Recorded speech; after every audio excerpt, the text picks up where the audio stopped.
दोस्तों नमस्कार, ये है मार्गदर्शन फॉर सिविल सर्विसेज। मैं अनुराग चौधरी।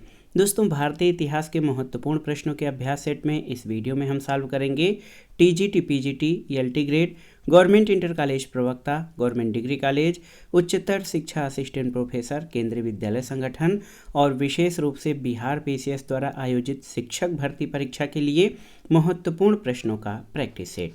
ये प्रश्न विभिन्न राज्य लोक सेवा आयोगों द्वारा आयोजित किए जाने वाले सामान्य ज्ञान और सामान्य अध्ययन के भारतीय इतिहास खंड के लिए भी समान रूप से उपयोगी हैं। तो आइए शुरू करते हैं भारतीय इतिहास के महत्वपूर्ण प्रश्नों का प्रैक्टिस सेट। पहला प्रश्न है दोस्तों, अकबर की दूसरी राजधानी कौन सी थी? दिल्ली, आगरा, फतेहपुर सीकरी या फिर पटना? तो सही उत्तर है अकबर की दूसरी राजधानी फतेहपुर सीकरी थी। ऑप्शन सी आपका सही उत्तर है। दोस्तों, आप जान लीजिए अकबर ने चित्तौड़ और रणथंभौर के राजपूतों पर विजय प्राप्त करने के बाद अपनी दूसरी राजधानी फतेहपुर सीकरी स्थानांतरित की थी। फतेहपुर सीकरी का अर्थ होता है जीता हुआ शहर।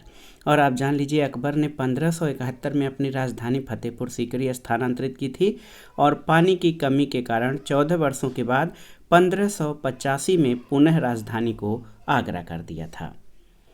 अगला प्रश्न है, सम्राट अकबर द्वारा किसको जरी कलम की उपाधि दी गई थी? आपको बताना है। बहुत ही महत्वपूर्ण प्रश्न है। ऑप्शन है मोहम्मद हुसैन, मुकम्मल खां, अब्दुल समद या मीर सैयद अली को। तो सही उत्तर ऑप्शन ए हो जाएगा, मोहम्मद हुसैन को। आप जान लीजिए अकबर ने अपने दरबार के प्रसिद्ध ग्रंथकर्ता कश्मीर के मोहम्मद हुसैन को जरी कलम की उपाधि दी थी।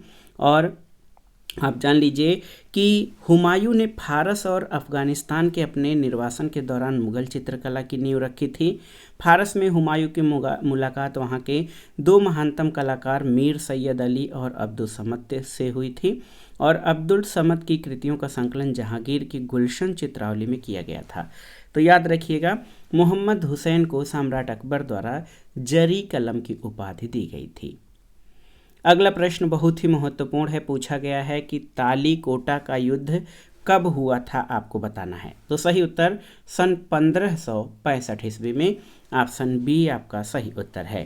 तालीकोटा का युद्ध 1565 में विजयनगर और बहमनी राज्यों के मध्य लड़ा गया था और इस युद्ध में विजयनगर का शासक जो है वो सदाशिव राय था, लेकिन संपूर्ण शक्ति उसके सेनापति राम राय के हाथों में केंद्रित थी। बहुत ही महत्वपूर्ण प्रश्न है और उसके व्यवहार के चलते ही बहमनी साम्राज्य के ध्वंसावशेष पर बने 5 राज्यों ने संयुक्त रूप से उसके विरुद्ध वह युद्ध लड़ा था।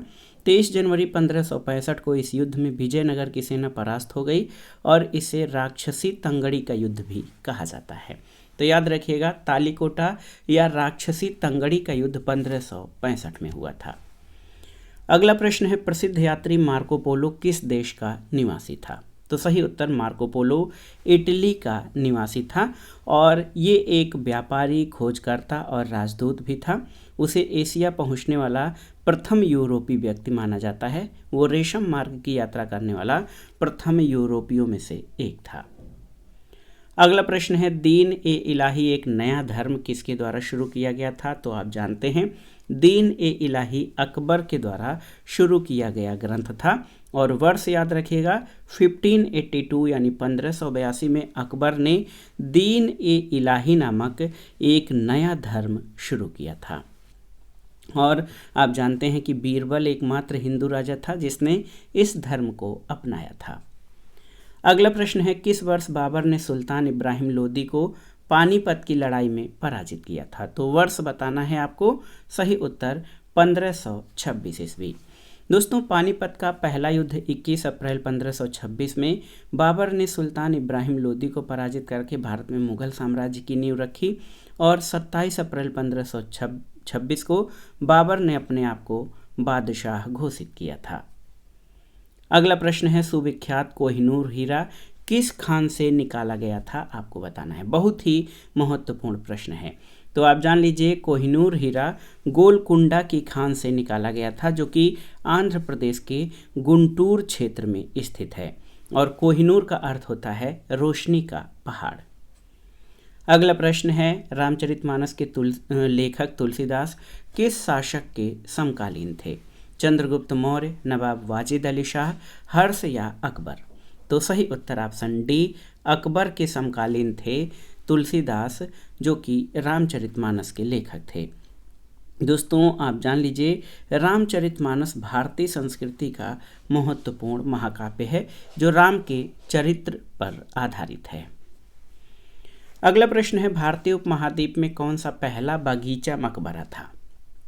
बहुत ही महत्वपूर्ण है, भारतीय उपमहाद्वीप में कौन सा पहला बगीचा मकबरा था आपको बताना है। तो उत्तर है हुमायूं का मकबरा, ऑप्शन बी। दोस्तों हुमायूं का मकबरा मुगल बादशाह हुमायूं की कब्र है जिसका निर्माण उसकी पत्नी हमीदा बानो बेगम ने 1570 में करवाया था और ये मकबरा भारतीय उपमहाद्वीप का पहला गार्डन मकबरा है। अगले प्रश्न पर आते हैं, गुलाम का गुलाम किसे कहा जाता है? आपको बताना है गुलाम का गुलाम किसे कहा जाता है। तो सही उत्तर है गुलाम का गुलाम इल्तुतमिश को कहा जाता है, ऑप्शन डी आपका सही उत्तर है।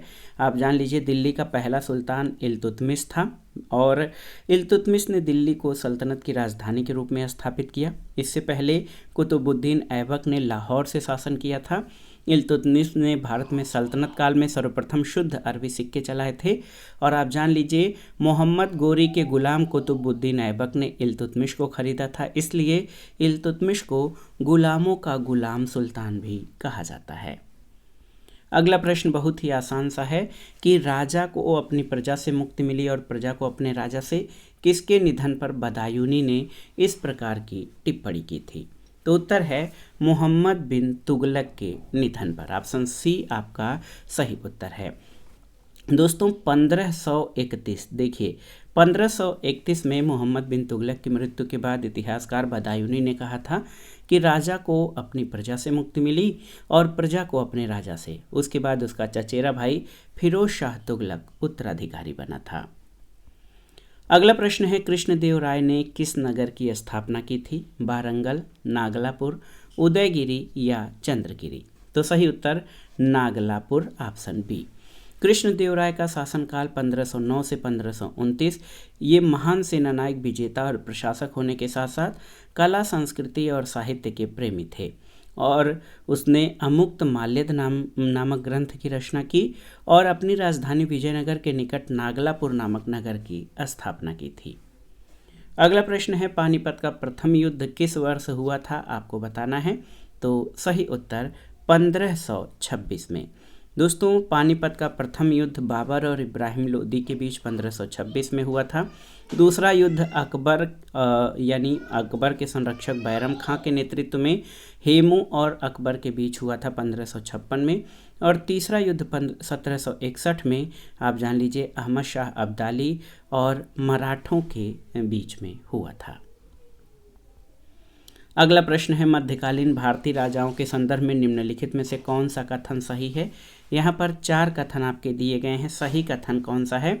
तो उत्तर है सही कथन फिरोज तुगलक ने गुलामों का एक अलग विभाग स्थापित किया था जिसको दीवाने बंदगान कहा जाता है।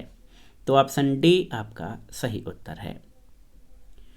अगला प्रश्न है, फिरोज तुगलक द्वारा स्थापित दारुल शफा क्या था? आपको बताना है। तो सही उत्तर एक खैराती अस्पताल था दारुल शफा, जहां मुस्लिम महिलाओं, विधवाओं और लड़कियों की सहायता के लिए ये चिकित्सा सुविधा उपलब्ध कराने के लिए दारुल शफा स्थापित किया गया था फिरोज तुगलक के द्वारा। अगला प्रश्न है, विजयनगर का मध्यकालीन शहर वर्तमान में जाना जाता है किस रूप में? तो सही उत्तर है विजयनगर का मध्यकालीन शहर जो है वर्तमान में हम्पी के ध्वंसावशेषों के रूप में जाना जाता है। ऑप्शन सी आपका सही उत्तर है। विजयनगर का मध्यकालीन शहर वर्तमान में हम्पी नाम से जाना जाता है। इसकी स्थापना हरिहर और बुक्का नामक 2 भाइयों ने की थी और पुर्तगाली इसे विबनागा राज्य के नाम में से जानते थे और वर्तमान में ये विश्व विरासत स्थल के रूप में जो है शामिल है। अगला प्रश्न है, सन बताना है कि मुगल सम्राट औरंगजेब की मृत्यु कब हुई थी? तो सही उत्तर 1707 ईस्वी में। ऑप्शन सी आपका सही उत्तर है। औरंगजेब मुगल साम्राज्य का 6ठा शासक था। इसके पिता शाहजहां और माता मुमताज महल थी। औरंगजेब का शासन 1658 से 1707 ईस्वी तक था। इसको जिंदा पीर के नाम से जाना जाता है और इसकी मृत्यु अहमदनगर में 1707 में हुई थी। अगला प्रश्न है, दिल्ली के लिए युद्ध किस वर्ष लड़ा गया था, आपको बताना है। तो सही उत्तर 1556 में।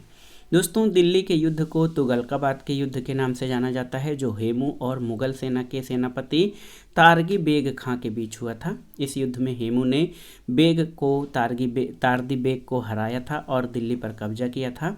हेमू विक्रमादित्य उस समय एकमात्र हिंदू शासक था जिसने दिल्ली पर कब्जा किया था। अगले प्रश्न पर बढ़ते हैं। प्रसिद्ध मुस्लिम शासक चांद बीबी किस साम्राज्य से संबंधित थी?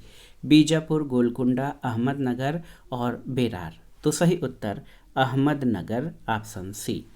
दोस्तों, चांद बीबी जो चांद खातून या चांद सुल्ताना के नाम से जानी जाती थी, प्रसिद्ध भारतीय मुस्लिम महिला योद्धा थी जिन्होंने अकबर की सेना से अहमदनगर की रक्षा की, जो आज भी जनता के लिए वीरता का अद्भुत परिचय देता था। इन्होंने अहमदनगर और बीजापुर के संरक्षक के रूप में कार्य किया था। अगला प्रश्न है, किसको द्वितीय सिकंदर के नाम से जाना जाता था, आपको बताना है। तो सही उत्तर अलाउद्दीन खिलजी को सिकंदर एसानी या द्वितीय सिकंदर के नाम से जाना जाता है। वो विश्व विजेता बनना चाहता था। इसका शासन दिल्ली में 1296 से 1316 तक था।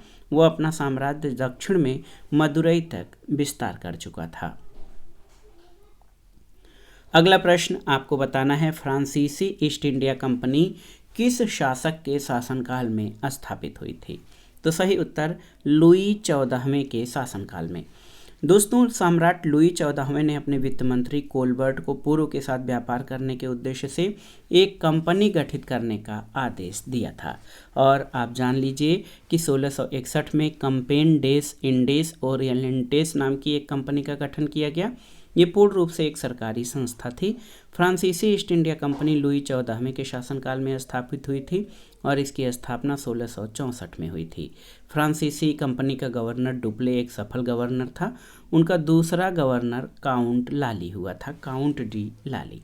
तो याद रखिएगा, फ्रांसीसी ईस्ट इंडिया कंपनी की स्थापना लुई 14वें के शासनकाल में हुई थी। अगला प्रश्न है, निम्न में से किस एक वर्ष से ब्रिटिश सरकार अंतिम रूप से भारत और इंग्लैंड में एक ही साथ इंडियन सिविल सर्विसेज की परीक्षा आयोजित करने के लिए सहमत हुई थी, आपको बताना है। तो सही उत्तर 1922 से।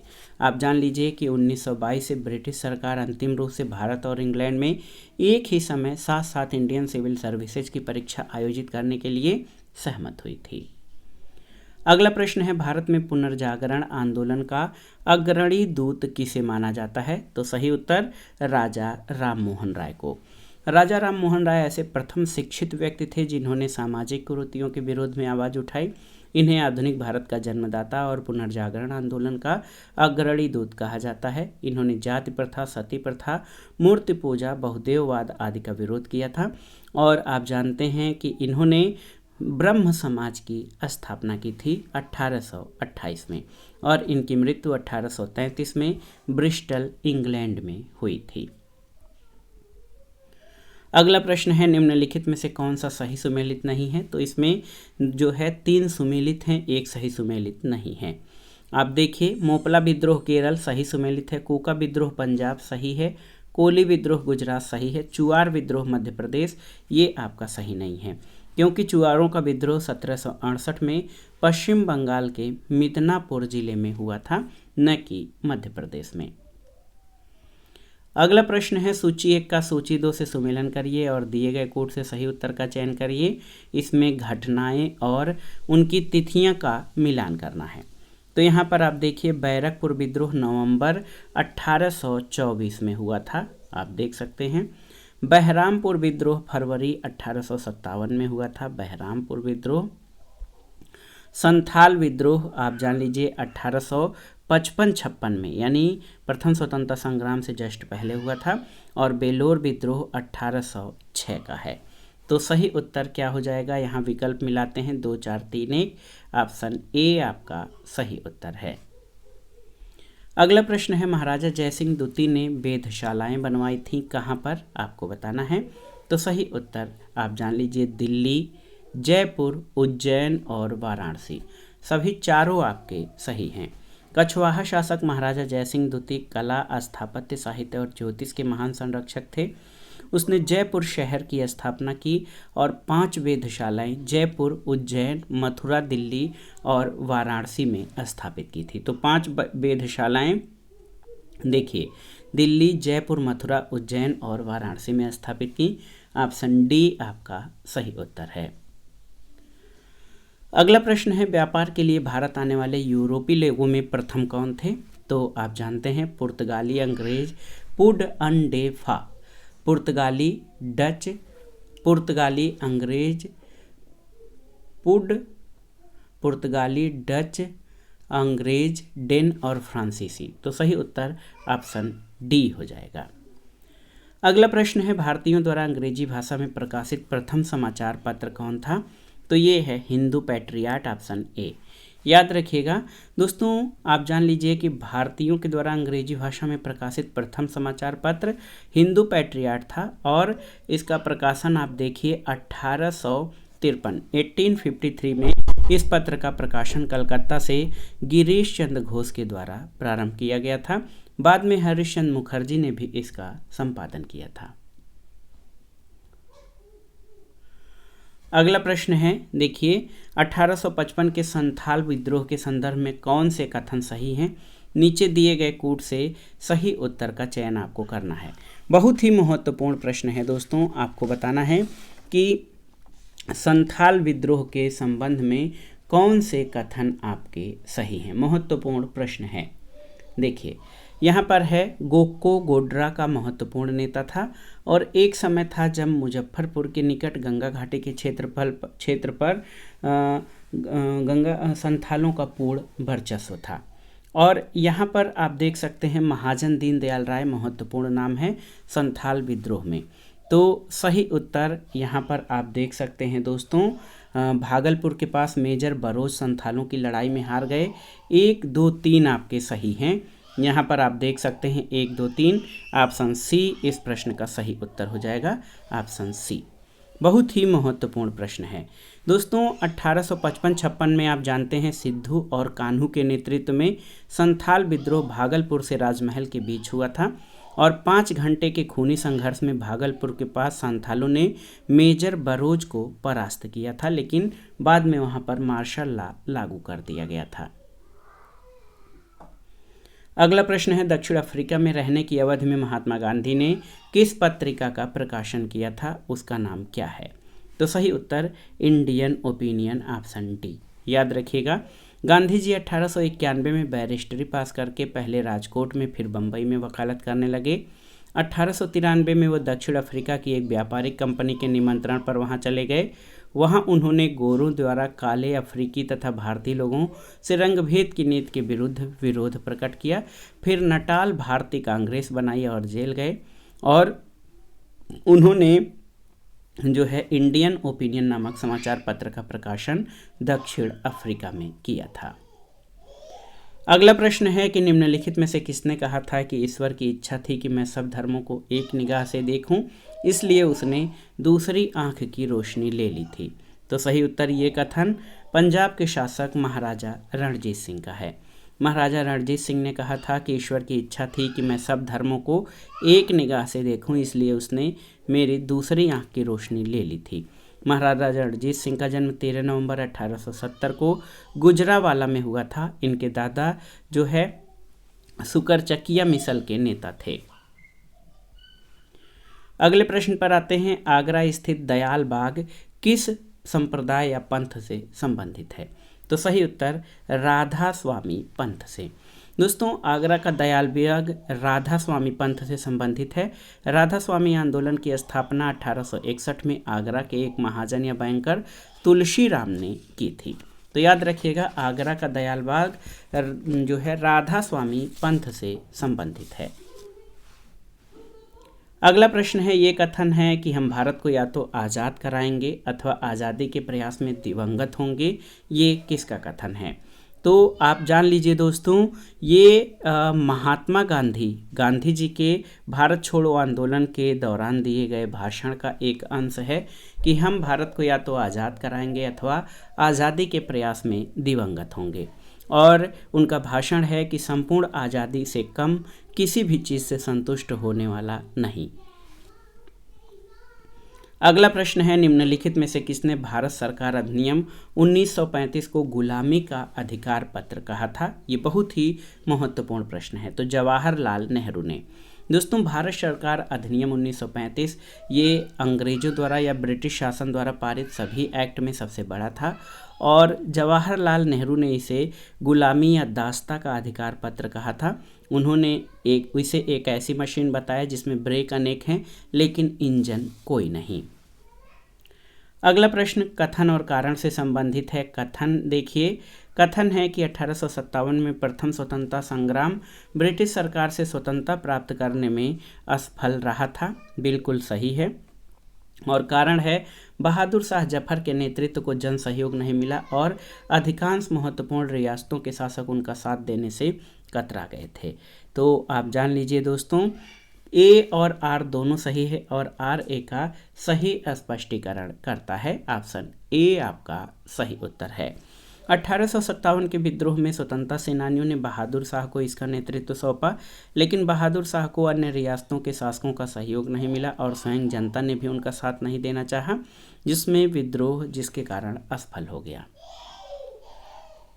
अगले प्रश्न पर आते हैं। निम्नलिखित युग्मों में से कौन सही सुमेलित नहीं है, आपको बताना है। देखिए, हावड़ा षड्यंत्र प्रकरण 1910 सही है। विक्टोरिया षड्यंत्र प्रकरण 1914 सही है। लाहौर षड्यंत्र प्रकरण 1916 और 1930 सही है। काकोरी षड्यंत्र प्रकरण 1924 ये सही नहीं है क्योंकि काकोरी षड्यंत्र 1925 का है।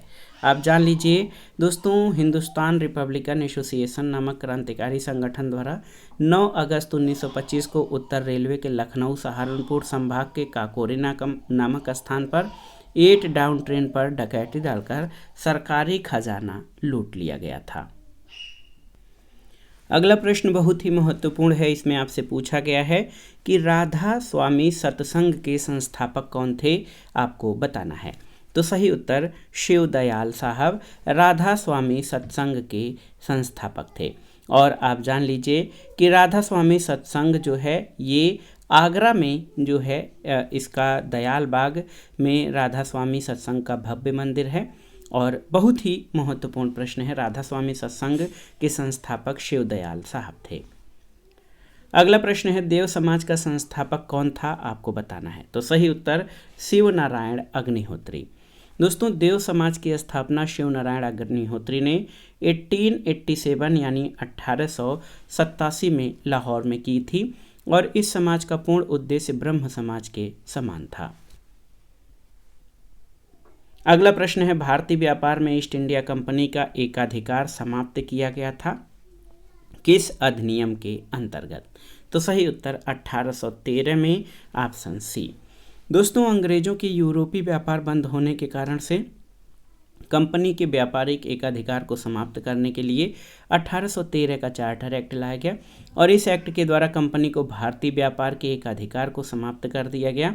यद्यपि उसके चीन के साथ और चाय के व्यापार का एकाधिकार बना रहा, जिसे अंतिम रूप से 1833 में समाप्त किया गया था। अगला प्रश्न है, निम्नलिखित में से कौन रूहेला सरदार अहमद शाह अब्दाली का विश्वास पात्र था, आपको बताना है। तो सही उत्तर नजीब खां, ऑप्शन बी। याद रखिएगा, अहमद शाह अब्दाली ने पानीपत के तृतीय युद्ध में मराठा सेना को बुरी तरह पराजित किया। मराठा सेना का नेतृत्व सदाशिवराव भाऊ के हाथों में था और अहमद शाह अब्दाली का विश्वास पात्र नजीब खां था। गुलाम कादिर रूहेला नजीब खां का वंशज था। अगला प्रश्न है, भारतीय राष्ट्रीय कांग्रेस से संबंधित निम्नलिखित घटनाओं पर विचार कीजिए। तो यहाँ पर आपको क्रम बताना है कि ये घटनाएं किस क्रम में हुई थी। बहुत ही महत्वपूर्ण प्रश्न है। देखिए, चंद्रशेखर आज़ाद की शहादत जो है 27 फरवरी 1931 को, यहाँ पर लिख दीजिए 27 फरवरी 1931 को हुई थी। और यहाँ पर देखिए, भारतीय राष्ट्रीय कांग्रेस का 1931 का कराची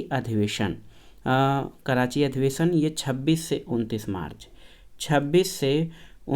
मार्च 1931 महत्वपूर्ण है। और देखिए इसके अलावा जो है गांधी इरविन समझौता आप सभी जानते हैं, ये 5 मार्च 1931 को हुआ था।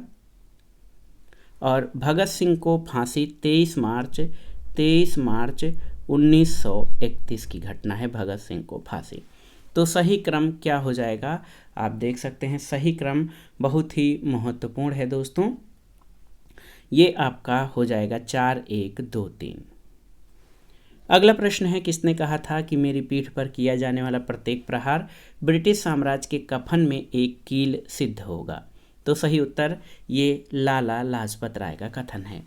साइमन कमीशन का विरोध करते समय शेरे पंजाब लाला लाजपत राय को गहरी चोट लगी, जिससे बाद में उनकी मृत्यु हो गई थी। और लाला लाजपत राय ने कहा था कि मेरी पीठ पर किया जाने वाला प्रत्येक प्रहार ब्रिटिश साम्राज्य के कफन में एक कील सिद्ध होगा। अगला प्रश्न है, निम्नलिखित में से कौन सा क्रिप्स मिशन के संबंध में सही नहीं है, आपको बताना है। तो यहाँ पर देखिए, युद्ध समाप्त होने पर डोमेनियन दर्जा सही है, संविधान सदन द्वारा निर्मित संविधान मान्य सही है, नई कार्य परिषद की नियुक्ति जिसमें हिंदुओं और मुसलमानों का समान प्रतिनिधित्व ये सही नहीं है, कोई भी सूबा भारतीय संघ से बाहर रह सकता था ये सही है। तो ऑप्शन सी आपका सही नहीं है, अन्य कथन क्रिप्स प्रस्ताव के संबंध में सही हैं। अगला प्रश्न बहुत ही महत्वपूर्ण है, निम्नलिखित में से कौन एक स्वराज पार्टी से संबंधित नहीं थे। मोतीलाल नेहरू, CR दास, NC केलकर और डॉक्टर राजेंद्र प्रसाद। तो सही उत्तर डॉक्टर राजेंद्र प्रसाद ये स्वराज पार्टी से संबंधित नहीं थे। स्वराज पार्टी के प्रमुख नेताओं में चित्तरंजन दास, मोतीलाल नेहरू, NC केलकर थे। पार्टी के अध्यक्ष चित्तरंजन दास और महासचिव मोतीलाल नेहरू थे। इसकी स्थापना 1923 में इलाहाबाद में हुई थी। अगला प्रश्न है, किसने भारतीय राष्ट्रीय कांग्रेस के कराची अधिवेशन का सभापतित्व किया था। तो आप जानते हैं वल्लभ भाई पटेल भारतीय राष्ट्रीय कांग्रेस के कराची अधिवेशन के अध्यक्ष थे। 1931 के कराची अधिवेशन की अध्यक्षता सरदार वल्लभ भाई पटेल ने की थी और इसमें आर्थिक कार्यक्रम से संबंधित प्रस्ताव पारित किया गया था और इस अधिवेशन में मौलिक अधिकार का भी प्रस्ताव पारित किया गया था। अगला प्रश्न है, निम्नलिखित सत्याग्रहों में से किसका नेतृत्व महात्मा गांधी ने नहीं किया। भारत छोड़ो आंदोलन, सविनय अवज्ञा आंदोलन, बारदोली या खेड़ा। तो सही उत्तर बारदोली सत्याग्रह का नेतृत्व जो है ये महात्मा गांधी ने नहीं किया था। और आप जानते हैं कि बारदोली सत्याग्रह इसका नेतृत्व सरदार वल्लभ भाई पटेल ने किया था। अगला प्रश्न है, निम्नलिखित में से किसके पक्षधर नेहरू थे लेकिन गांधी जी नहीं थे। सत्य, अहिंसा, अस्पृश्यता और भारी औद्योगिकरण। तो सही उत्तर भारी औद्योगिकरण। आप जान लीजिए कि पंडित जवाहरलाल नेहरू और महात्मा गांधी में भारी औद्योगिकरण को लेकर मतभेद था। पंडित नेहरू भारी औद्योगिकरण के समर्थक थे जबकि महात्मा गांधी कुटीर उद्योग के समर्थक थे। अगला प्रश्न है, नमक सत्याग्रह में गांधी जी के गिरफ्तार हो जाने पर आंदोलन के नायक के रूप में उनका स्थान किसने ग्रहण किया था। तो सही उत्तर प्रसिद्ध राष्ट्रवादी नेता अब्बास तैयब जी ने। नमक सत्याग्रह गांधी जी द्वारा 12 मार्च 1930 को शुरू किया गया और 6 अप्रैल 1930 को नमक कानून तोड़ने के रूप में पूर्ण हुआ था और इस नियम उल्लंघन के लिए गांधी जी को ब्रिटिश पुलिस ने गिरफ्तार किया और इस सत्याग्रह को अब्बास तैयब जी ने आगे बढ़ाया था। अगला प्रश्न है, अखिल भारतीय मुस्लिम लीग की स्थापना किसने की थी। तो सही उत्तर अखिल भारतीय मुस्लिम लीग की स्थापना नवाब सलीमुल्लाह खां ने की थी। 30 दिसंबर 1906 को ढाका में भारतीय मुसलमानों में अंग्रेजी सरकार के प्रति वफादारी लाने के उद्देश्य से ब्रिटिश समर्थक मुसलमानों ने नवाब बकार उल मुल्क की अध्यक्षता में मुस्लिम लीग की स्थापना की। इसके मुख्य संस्थापक नवाब सलीमुल्लाह थे। 1908 में आगा खां को मुस्लिम लीग का अस्थायी अध्यक्ष बनाया गया था। अगला प्रश्न है, सुभाष चंद्र बोस के त्यागपत्र देने के बाद किसे भारतीय राष्ट्रीय कांग्रेस का अध्यक्ष चुना गया था। तो आप जान लीजिए डॉक्टर राजेंद्र प्रसाद को। ऑप्शन बी आपका सही उत्तर है। सुभाष चंद्र बोस 1938 में हरिपुरा में कांग्रेस अध्यक्ष चुने गए। दोबारा 1939 में त्रिपुरी अधिवेशन में कांग्रेस के पुनः अध्यक्ष चुने गए, लेकिन गांधी जी के साथ मतभेद होने की वजह से उन्होंने पद से त्यागपत्र दे दिया। उनके त्यागपत्र के बाद डॉक्टर राजेंद्र प्रसाद कांग्रेस के अध्यक्ष बने थे। अगला प्रश्न है, निम्नलिखित में से किस आंदोलन के साथ अरुणा आसफ अली जुड़ी थीं? तो सही उत्तर भारत छोड़ो आंदोलन 1942 से। दोस्तों, अंग्रेजों द्वारा जो है भारत छोड़ो आंदोलन के दौरान सभी प्रमुख क्रांतिकारी नेताओं को गिरफ्तार कर लिए जाने के बाद इसका नेतृत्व अरुणा आसफ अली ने भी इस आंदोलन में किया था। 1906 में मुस्लिम लीग की स्थापना कहाँ पर हुई थी? तो आप सभी जानते हैं, ढाका में। ढाका में मुस्लिम लीग की स्थापना हुई थी और 30 दिसंबर 1906 को ढाका में एक बैठक में अखिल भारतीय मुस्लिम लीग की स्थापना की घोषणा की गई थी। अगला प्रश्न है, इंडियन होम रूल सोसाइटी स्थापित हुई थी कब? तो सही उत्तर 1905 में। दोस्तों, 1905 में फरवरी माह में लंदन में श्यामजी कृष्ण वर्मा ने इंडियन होम रूल सोसाइटी की स्थापना की थी, जिसे इंडिया हाउस के नाम से जाना जाता है। अगला प्रश्न है, भारत के प्रथम और अंतिम भारतीय गवर्नर जनरल कौन थे? तो सी राजगोपालाचारी यानी चक्रवर्ती राजगोपालाचारी। दोस्तों, आप जान लीजिए, सी राजगोपालाचारी स्वतंत्र भारत के प्रथम और अंतिम भारतीय गवर्नर जनरल थे। कई वर्षों तक मद्रास के मुख्यमंत्री रहे थे। इन्हें भारत रत्न से भी सम्मानित किया गया था और भारतीय गवर्नर जनरल के रूप में इनका कार्यकाल 1948 से 1950 तक था। अगले प्रश्न पर चलते हैं कि जलियांवाला बाग हत्याकांड कब हुआ था? तो सही उत्तर 13 अप्रैल 1919 को। देखिए, सरकार द्वारा रोलट एक्ट पास किए जाने के विरोध में सैफुद्दीन किचलू, डॉक्टर सत्यपाल और अन्य नेताओं ने पंजाब में जगह जगह सभाएं करके इसकी निंदा की, जिसके चलते सरकार ने उन्हें गिरफ्तार कर लिया और अपने लोकप्रिय नेता की गिरफ्तारी के खिलाफ विरोध प्रकट करने के लिए भारी भीड़ 13 अप्रैल 1919 को पंजाब के अमृतसर के जलियांवाला बाग में इकट्ठा हुई थी और यहाँ पर जो है तितर बितर करने के लिए जनरल डायर ने गोली चलाने का आदेश दिया था। अगला प्रश्न है, सही क्रम निर्दिष्ट करिए। बहुत ही महत्वपूर्ण है। साइमन कमीशन, सविनय अवज्ञा आंदोलन, खुदाई खिदमतगार और सूरत विभाजन। तो इसका सही क्रम कौन सा होगा? ये बहुत ही महत्वपूर्ण प्रश्न है। सूरत विभाजन आप जान लीजिए, सूरत विभाजन ये 1907 में हुआ था। साइमन कमीशन आप जानते हैं 1928 में आया था, 1928 में। सविनय अवज्ञा आंदोलन ये 1930 का आंदोलन है, गांधी जी के नेतृत्व में। खुदाई खिदमतगार आंदोलन 1930-31 का है, 1930-31। तो सही क्रम क्या हो जाएगा आपको बताना है। बहुत ही महत्वपूर्ण प्रश्न है। तो सही उत्तर हो जाएगा सूरत विभाजन, साइमन कमीशन, सविनय अवज्ञा आंदोलन और खुदाई खिदमतगार। ऑप्शन डी आपका सही उत्तर है। अगला प्रश्न देखते हैं, किसने भारतीय राष्ट्रीय कांग्रेस पर प्रार्थना याचना और विरोध की राजनीति करने का आरोप लगाया था? तो सही उत्तर बाल गंगाधर तिलक। दोस्तों, आप जान लीजिए कि बाल गंगाधर तिलक इन्होंने भारतीय राष्ट्रीय कांग्रेस पर प्रार्थना याचना और विरोध की राजनीति किया था और बाल गंगाधर तिलक महान राष्ट्रवादी क्रांतिकारी नेता थे। इनको गरम दल का नेता कहा जाता है। अगला प्रश्न है, निम्नलिखित घटनाओं पर विचार कीजिए और दिए गए कोड से सही उत्तर का चयन करिए। तो गांधी इरविन समझौता आप जानते हैं 5 मार्च 1931 को। भगत सिंह को फांसी 23 मार्च 1931 को हुई थी। भारतीय राष्ट्रीय कांग्रेस का कराची अधिवेशन ये 29 मार्च 1931 को और द्वितीय गोलमेज सम्मेलन सितंबर 1931 से 11 दिसंबर 1931 तक चला था। तो सही क्रम यहाँ पर 1, 2, 3, 4 हो जाएगा। अगला प्रश्न है, मुस्लिम लीग की स्थापना 1906 में हुई थी, कहाँ पर? तो सही उत्तर ढाका में हुई थी। इसकी स्थापना आगा खां ढाका के नवाब मोहसिन उल मुल्क के नेतृत्व में की गई थी। अगला प्रश्न है, निम्नलिखित में से कौन भारतीय राष्ट्रीय कांग्रेस का प्रथम अध्यक्ष था?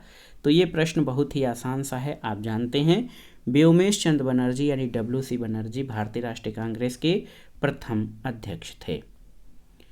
अगला प्रश्न है, निम्नलिखित में से किसके विरोध में रविन्द्रनाथ टैगोर ने अपने नाइटहुड की उपाधि का परित्याग कर दिया था? आपको बताना है।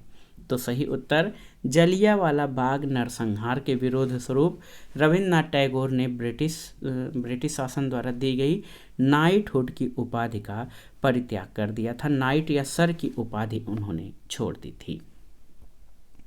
अगला प्रश्न है, निम्नलिखित को कालक्रम में व्यवस्थित कीजिए और दिए गए कूट से सही उत्तर का चयन करिए। अगस्त प्रस्ताव याद रखिएगा 1940 यानी 1940 का है। कैबिनेट मिशन योजना ये 1942 यानी 1942 का है। क्रिप्स मिशन योजना आप देखिए 1942 1942 का है। और बेवेल की योजना 1946। तो सही क्रम क्या हो जाएगा आप जान लीजिए, 1 3 4 और 2। अगस्त प्रस्ताव 1940 का है। मंत्रिमंडल मिशन या कैबिनेट मिशन 1942 का। तो आप जान लीजिए, देखिए 1 2 3 4 ये बहुत ही महत्वपूर्ण प्रश्न है। अगला प्रश्न है, निम्नांकित घटनाओं में से कौन सी घटना कालक्रम के अनुसार तीसरे स्थान पर आती है। चंपारण आंदोलन, असहयोग आंदोलन, भारत छोड़ो आंदोलन और दांडी मार्च। तो सबसे पहले भारत में गांधी जी ने बिहार के चंपारण में 1917 में किसानों के हितों के लिए जो है आंदोलन किया था, चंपारण सत्याग्रह। और आप जान लीजिए कि असहयोग आंदोलन 1920 में चलाया गया था गांधी जी द्वारा। और आप जान लीजिए भारत छोड़ो आंदोलन 1942 का है। और दांडी मार्च ये 1930 का है। तो आप जान लीजिए तीसरे क्रम पर कौन सी घटना आती है, तो ये है दांडी मार्च, ऑप्शन डी। अगला प्रश्न है, मुस्लिमों के लिए एक पृथक देश की प्रथम बार निश्चित अभिव्यक्ति कहाँ हुई थी, आपको बताना है। बहुत ही महत्वपूर्ण प्रश्न है। मुस्लिमों के लिए एक पृथक देश की प्रथम बार निश्चित अभिव्यक्ति कहाँ हुई, तो 1930 के मुस्लिम लीग के इलाहाबाद अधिवेशन के इकबाल के अध्यक्षीय भाषण में। दोस्तों मोहम्मद इकबाल जो है कवि और राजनीतिक चिंतक थे। इन्होंने मुसलमानों के लिए पृथक राज्य के विचार का प्रवर्तन किया और 1930 के अखिल भारतीय मुस्लिम लीग के इलाहाबाद अधिवेशन में सर्व इस्लाम की भावना से प्रेरित मोहम्मद इकबाल के अध्यक्षीय भाषण में मुस्लिमों के लिए एक पृथक राष्ट्र की पहली बार निश्चित अभिव्यक्ति हुई थी। आज की वीडियो का आखिरी प्रश्न है कि कांग्रेस के निम्नलिखित नेताओं में कौन एक पूर्ण रूप से कैबिनेट मिशन योजना के पक्ष में था, आपको बताना है। तो सही उत्तर सरदार पटेल।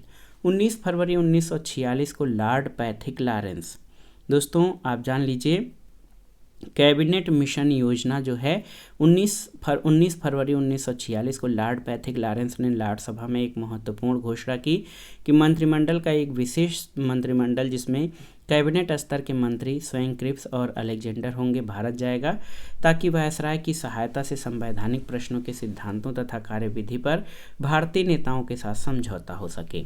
तो इसमें आप जान लीजिए सरदार पटेल कैबिनेट मिशन योजना के पक्ष में थे। तो आप जान लीजिए ऑप्शन डी आपका सही उत्तर हो जाएगा।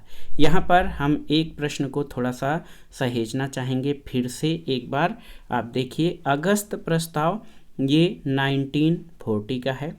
मंत्रिमंडल मिशन योजना 1946 का है। क्रिप्स मिशन योजना 1942 क्रिप्स मिशन और बेबेल योजना 1946 की है। तो आप जान लीजिए सही क्रम क्या हो जाएगा, 1 3 4 और 2, ऑप्शन सी आपका सही उत्तर हो जाएगा। तो दोस्तों ये था आज का वीडियो। इसमें आपने भारतीय इतिहास के महत्वपूर्ण प्रश्नों को कवर किया जो आपके आगामी विभिन्न परीक्षाओं के लिए बहुत ही उपयोगी हैं। आप इन प्रश्नों को तैयार कर लीजिए। दोस्तों वीडियो आपको कैसा लगा हमें कमेंट बॉक्स में ज़रूर बताइएगा।